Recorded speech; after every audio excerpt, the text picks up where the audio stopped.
അസ്സലാമു അലൈക്കും ഗൈസ്. അങ്ങനെ ഞാനും എൻ്റെ സെസായിരും ഷൈമവും ഡ്രസ്സ് എടുക്കാൻ പോവുകയാണ്. ഞങ്ങൾ ഡ്രസ്സ് എടുക്കാൻ പോകുന്നത് കാസർഗോഡാണ് ഡ്രസ്സ് എടുക്കാൻ പോകുന്നത്. അപ്പോൾ നമ്മൾ പുരയിൽനിന്ന് പോകുന്നത് സ്കൂട്ടറിലാണ് പോകുന്നത്. ഫസ്റ്റ് ATM പൈസ എടുത്ത് നമ്മൾ പോകുന്ന വഴിയാണ്. അതിൻ്റെ ഇടയിൽ ചുഞ്ചിൻ്റെ കുറേ കുസൃതികളുണ്ട്. കൈ പിടിച്ച് ഇതാക്കലും കാറ്റിനോടെയുള്ളൊരു കുശലംബം അങ്ങനത്തെ പറയുന്നത്. അങ്ങനെ അതെല്ലാം കളിക്കലുണ്ട് ചെജ്ജു. അതെല്ലാം നമ്മൾ ആസ്വദിക്കാറുണ്ട്. അങ്ങനെ ചെജ്ജു ഫ്രണ്ടിലിരുത്തുന്നതാണ് ഞാൻ, ഷെയ്മ ബേക്കിലും, പിന്നെ ഞാനാണ് ഡ്രൈവിങ് ചെയ്യുന്നത്. പിന്നെ നമ്മൾ നേരെ പോയത് ഫുഡ് കഴിക്കാനാണ് പോയത്. നല്ല പച്ചക്കറി ചോറാണ് കഴിച്ചത്. കാരണം വെച്ചാൽ ഡ്രസ്സെല്ലാം എടുക്കാൻ പോകുമ്പോൾ ലേറ്റാകാൻ പറഞ്ഞിട്ട് നമ്മൾ ഫസ്റ്റ് തന്നെ ഫുഡ് കഴിച്ചു. അങ്ങനെ ഫുഡ് കഴിച്ച് ചുഞ്ചൻ്റെക്ക് വരുന്നേ ഇല്ല. ഫുഡ് കഴിച്ചിട്ട് വരുന്ന പയ്യാണ് ഇത്. എൻ്റെയൊക്കെ ചെജ്ജ് വരൽ കുറവ്. ഉമ്മ ഉണ്ടാകുമ്പോൾ ഓളൊക്കെ തന്നെ പോക്ക്. പിന്നെ എന്തെങ്കിലും മുട്ടായി ചെജ്ജു. അതിനൊരു ചെജ്ജുൻ്റെ ഒരു കളിയും. നമ്മൾ നേരെ പോയത് ഇപ്പോൾ ഷോബികക്കാണ് നേരെ പോയത്. ഷോബിക പറയുമ്പോൾ വലിയ എല്ലാവർക്കും പറയേണ്ട ആവശ്യമില്ല. മെയിൻ സെസായറിന് ഷോബിക്കുന്ന എടുക്കേണ്ട പ്ലാനാണ് നമ്മൾ നോക്കിയത്. അപ്പോൾ സെസായറിന് അവിടെ ഒരു ഡിസ്പ്ലേക്കെല്ലാം കാണുമ്പോൾ ഭയങ്കര ഇതാണ്. സെസായറിൻ്റെ എന്ത് മനസ്സിനുള്ളിൽ എന്തറിയില്ലല്ലോ നമുക്ക്.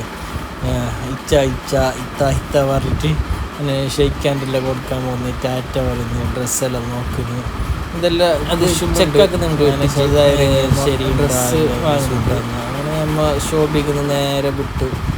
അങ്ങനെ നേരെ പോയത് പഴയ ബസ് സ്റ്റാൻഡിലേക്കാണ്. അങ്ങനെ പഴയ ബസ് സ്റ്റാൻഡ് നമുക്ക് ഡൗട്ട് ഏത് പീടിയിൽ എടുക്കണം. അങ്ങനെ ഒരു പീടിയൊക്കെ കയറി.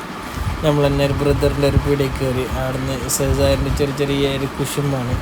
അതെന്ന് വെച്ചാൽ ഓളെ തലക്കിട്ട ക്ലിപ്പില്ല, അത് ക്ലിപ്പ് എടുത്തിച്ച് അതിങ്ങനെ കടിക്കുന്നുണ്ട്. പിന്നെ ഓൾക്ക് വേറൊന്നും പണിയില്ല. പിന്നെ പൂക്കൾ തുടങ്ങി. ഐസ്ക്രീം കാണുമ്പോൾ അപ്പോൾ ഐസ്ക്രീം ഒറ്റ നിൽക്കുന്നില്ല. പിന്നെ ഐസ്ക്രീം തിന്നാൻ പോയി. അടുത്തുള്ള ഐസ്ക്രീം ഷോപ്പിലാണ് നമ്മൾ ഐസ്ക്രീം തിന്നാൻ പോയത്. കാരണം വെച്ചാൽ നമുക്ക് എത്ര ടൈം ആയാലും സാരമില്ല. കാരണം വെച്ചാൽ അപ്പോഴേക്ക് അവിടെ ഷെയ്മ ഡ്രസ്സ് എടുത്തിച്ചാണെന്നാണ് നമ്മളെ പ്ലാന്. അങ്ങനെ ഐസ്ക്രീം എല്ലാം തിന്നിച്ചായി മുകളിൽ തോർത്തുന്നുണ്ട്.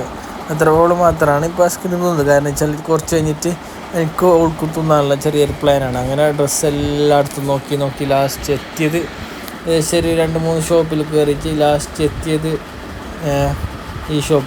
അങ്ങനെ അവസാനം അലിഞ്ഞ് തിരിഞ്ഞ് ഷെയ്മാക്ക് ഡ്രസ്സ് കിട്ടി. കാരണം വെച്ചാൽ ഇനി സെസായറിനും എനിക്ക് എടുക്കാനുണ്ട്. ഇനി സെസായറിന് എടുക്കാനാണ് പ്ലാന്. അങ്ങനെ ഒരു ഷോപ്പ് കാണുമ്പോൾ ഭയങ്കര തിരക്ക്, അതിൻ്റെ ഉള്ളിൽ പോകാനേ കഴിയുന്നില്ല. അങ്ങനെ സെസായറിന് ഫസ്റ്റ് പോകുന്നത് ഡ്രസ്സ് നോക്കാനല്ല, അവിടെ ഡമ്മീനോട് സംസാരിക്കാനാണ് സെസായറിന് പോകുന്നത്. നമ്മുടെ ഡ്രസ്സ് നോക്കാണ്ട് ഓരോരോ ഡ്രസ്സ് നോക്കുന്നത് അതാകുന്നില്ല, അതിൻ്റെ കളർ നേരാകുമ്പോൾ അതിൻ്റെ സൈസാകുമ്പോൾ അതിൻ്റെ അത് ചെറുത്ത് അതിങ്ങനത്തെ കുറേ പ്രശ്നം. ലാസ്റ്റ് ഓൾക്ക് തന്നെ പനിയായി. നോക്കി സെസായറിന് തന്നെ ലാസ്റ്റ് പനിയായി. ഡ്രസ്സ് ഒരു ഷോപ്പിൽ പോകുന്ന ഡ്രസ്സ് ഇടുന്നത് നമുക്ക് തന്നെ കാണുമ്പോൾ പനിയാന്ന്. അങ്ങനെ ഒന്നും സെറ്റാകുന്നില്ല. സെസായറിന് ഡ്രസ്സൊന്നും സെറ്റാകുന്നില്ല. ഓളെ അവിടെ പോയിന്ന് ഒരു ഡെമ്മിയിൽ കളിക്കുന്നു. ഓളെ പരിപാടി കഴിഞ്ഞു. അങ്ങനെ നമ്മൾ നേരെ ചായ കുടിക്കാൻ പോയത്. ചായ കുടിച്ച് നമ്മൾ അടുത്തുള്ള ചെറിയൊരു ടീ ഷോപ്പുണ്ട്, അവിടുന്നാണ് ചായ കുടിച്ചത്. അങ്ങനെ സെസായറിന് ഷൂ മേങ്ങാനുള്ള പ്ലാൻ. അങ്ങനെ നമ്മൾ മുമ്പേ ഒരു ഷൂവിൻ്റെ ഷോപ്പിലേക്ക് പോകുന്നുണ്ടായിന്. അങ്ങനെ ഷൂ നേരാത്തത് കൊണ്ട് ചെരുപ്പ് മേങ്ങിയാണ് സെസായറിന്. അങ്ങനെ ഫാൻസി മേങ്ങി. അങ്ങനെ ഞങ്ങളെല്ലാം പർച്ചേസ് എല്ലാം ഏകദേശം കഴിഞ്ഞ്. കുറേ വീഡിയോ പകർത്താനുണ്ടായത് കൊണ്ട് ചാർജില്ല ഒന്നാമത്. അതിൻ്റെ ഇടയിൽ അനീപ്പാനെ കണ്ടിന്.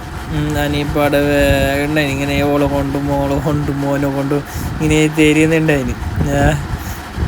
അനീപ്പൻ്റെ മോനുണ്ട് അടുത്ത്. അനീപ്പ തട്ടിക്കൊണ്ട് പിന്നെ നമ്മൾ വരുമ്പോഴേക്ക് വന്നതാണ് മറ്റേ കമ്പനി വണ്ടിയിലാണ് വന്നത്. നമ്മൾ അവിടെ വരുമ്പോഴേക്ക് ഫുള്ള് ഓർഡറാക്കിന്, ഫുഡെല്ലാം ഓർഡറാക്കിന്. അപ്പോൾ വന്നപ്പോൾ എന്നോട് പറഞ്ഞ് കത്തി കൊണ്ട് അയച്ച് ബാൻ്റെ ഇല അങ്ങനെ ബാൻ്റെ ഇല പറിക്കാന്ന് വെച്ചാൽ അടുത്തുള്ള നമ്മളൊരു തോട്ടമുണ്ട്, ആ തോട്ടത്തിൽ നിന്നാണ് ബാൻ്റെ ഇല പറിക്കുന്നത്. കാരണം വെച്ചാൽ ഫുഡ് ഓർഡറാക്കിന്, ചട്ടഞ്ചാല് ഫുഡ് ഓർഡറാക്കിന്. ഫുഡ് വെച്ചാൽ ഏകദേശം ഒരു 10 ആളുണ്ടായിട്ടുണ്ടാവും. മന്തിയാണ് ഓർഡറാക്കിയത്. കാരണം വെച്ചാൽ എല്ലാവർക്കും തയ്യാൻ വേണ്ടിയിട്ട്. അങ്ങനെ ഉമ്മ കുറച്ച് റൈസും അടുപ്പിൽ തന്നെ ചൂടാക്കിന് മന്തിൻ്റെ. അങ്ങനെ മന്തിയാണ് പ്ലാന്. അങ്ങനെ പുള്ളറെല്ലാം ഉണ്ട്, പുള്ളറെല്ലാം സെറ്റായിട്ടുണ്ട് വയ്ക്കാൻ. അങ്ങനെ മറ്റേ ഇലയെല്ലാം കല്ലെല്ലാം കഴിച്ച് നല്ല വൃത്തിയാക്കി പുള്ളറെല്ലാം സെറ്റായിട്ടുണ്ട് മന്തി വയ്ക്കാൻ. ഉമ്മ അതിനെ ഡിവൈഡ് ആക്കുന്നുണ്ട് എല്ലാവർക്കും കുറച്ച് ഉമ്മാണ് ഇതിനെല്ലാം മുൻകൈ എടുക്കൽ. അതിനെ പുള്ളർക്കെല്ലാം മന്തി വിളമ്പുന്നുണ്ട്. അതേപോലെ ചിക്കന്, മന്തിൻ്റെ ചിക്കന് ഇത് നല്ല ടേസ്റ്റ് ഉണ്ടായിരുന്നു മന്തി. ഞങ്ങൾ ചട്ടഞ്ചാലിൽ നിന്നാണ് ഓർഡർ ആക്കിയത്. അങ്ങനെ പെപ്സി സാധനപ്പ് എല്ലാം കൂട്ടുന്നുണ്ട്. പുള്ളർക്ക് കിടന്നും ഇരുന്നും മലന്നും വയ്ക്കുന്നുണ്ട്. സെസായിരിനുണ്ട്. നല്ല ടേസ്റ്റ് ഉണ്ട് മന്തി, നല്ല ടേസ്റ്റ് ഉണ്ടായതുകൊണ്ട് നല്ല പാല വയ്ച്ചിന്. ഇതാണ് പെരുന്നാളിൻ്റെ പൊരുമ. അങ്ങനെ ഞങ്ങൾ വീഡിയോ വൈൻഡപ്പ് ചെയ്യണം ഗൈസ്. ഇൻഷാ അല്ലാഹ് കാണാം.